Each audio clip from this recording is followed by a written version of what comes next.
موسم ٹھیک ہو تو ٹھیک ہے، گشت کر لیا، کاروبار ٹھیک ہے، فرصت ہے، سیر روزہ لگا لیا، حالات ٹھیک ہیں تو کر لیا، مشکل ہے، مشغولی آ گئی، کچھ تھوڑی سی بیماری آ گئی تو جناب عذر کر لیا۔ حالانکہ بیماری کی وجہ سے دکان نہیں چھوڑتے، بیماری کی وجہ سے دکان نہیں چھوڑتے، بیماری کی وجہ سے کارخانہ نہیں چھوڑتے۔ ایک ہے ہر حال میں کرنا، جو ہر حال میں کرے گا اس کو اللہ پاک نور عطا فرمائے، جو ہر حال میں کرے گا۔ دعوت ہر حال میں دینا، گشت ہر حال میں کرنا۔ سیروزے کے لیے یہ جو ہمارے سارا حضرات نے نظام بنایا ہوا ہے، حضرت مولانا الیاس صاحب رحمۃ اللہ علیہ پر اللہ پاک نے جو ان کے ہاں تو وہ یہ فرماتے تھے، جیسے مولانا ابراہیم صاحب دامت برکاتہم بھی رات کو فرما رہے تھے کہ وہ فرماتے تھے کہ ہر امتی ساری انسانیت کا ذمہ دار ہے، اسی کی امت کو ذمہ دار بنایا گیا۔ ذمہ دار ہے تو ہر امتی ذمہ دار، ساری انسانیت کا ذمہ دار ہے۔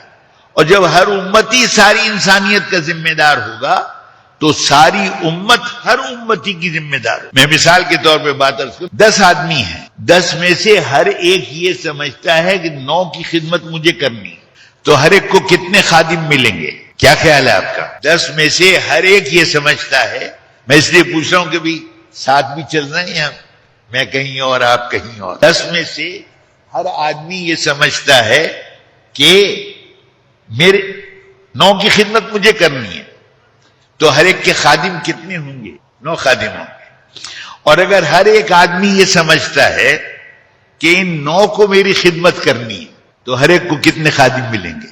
ایک بھی نہیں ملے۔ اگر امت میں یہ شعور ہے، ساری انسان فرمایا کہ میری امت کی مثال ایک بدن کی سی ہے، ایک بدن کی سی ہے کہ جسم کے کسی حصے میں تکلیف ہوتی ہے تو سارا جسم اس تکلیف